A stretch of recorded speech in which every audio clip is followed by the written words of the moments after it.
Shalom, shalom, shalom, c'est la servante Déborah de l'Assemblée des rachetés de l'Éternel. Bienvenue à Booster en Christ. J'ai envie de dire à quelqu'un ce matin, est-ce que tu sais que tu as le droit de pleurer? Oui, tu as le droit de pleurer. Femme ou homme, vous avez le droit de pleurer en tant que chrétien ou pas. Pleurer, ça fait du bien. Arrêtons de dire non quand tu pleures. C'est que tu montres ta faiblesse aux autres. Non, pleurer, ça fait du bien. Ça dégage un mal-être. Et ça fait du bien au cœur. Ça libère. Est-ce que vous savez qu'il y a des délivrances, que vous pouvez trouver des délivrances où les gens pleurent? Ce n'est pas une honte de pleurer. Dans une situation qui est triste, tu as le droit de pleurer. C'est pas parce que tu vas pleurer que tu vas être envahi par des démons. Non. C'est pas parce que tu vas pleurer que les gens vont se moquer de toi ou les gens vont se dire que, ah, regarde, elle pleure ou c'est quelque chose. Non. Pleurer, ça fait du bien au cœur. Pleurer, ça prouve que tu es un être humain. Pleurer, ça prouve que tu compatis. Pleurer, ça prouve, ça montre tes émotions.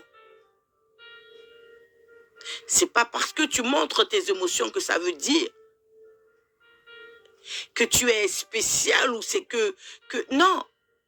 Oui, les enfants de Dieu ont le droit de pleurer. Tu as le droit de pleurer, ça fait du bien. Jésus lui-même, dans une situation très triste, la Bible dit, il pleura. Lisons la parole dans Jean 11, à partir du verset 33. À la mort de Lazare. La Bible dit, Jésus, la voyant pleurer, elle et les Juifs qui étaient venus avec elle, frémit en son esprit et fut tout ému. Et il dit, où l'avez-vous mis? Lui répondirent-ils, viens et vois. Jésus pleura. Alléluia. Jésus a pleuré, peuple de Dieu. Toi qui ne connais pas le Seigneur, laisse-moi te dire, oui, le Seigneur Jésus a pleuré parce qu'il était triste, il était ému de compassion.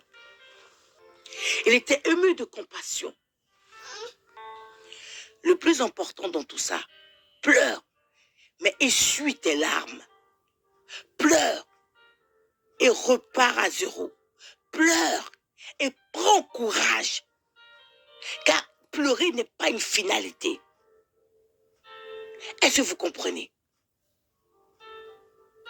Prends courage, peu importe la situation. Que le Seigneur te donne cette assurance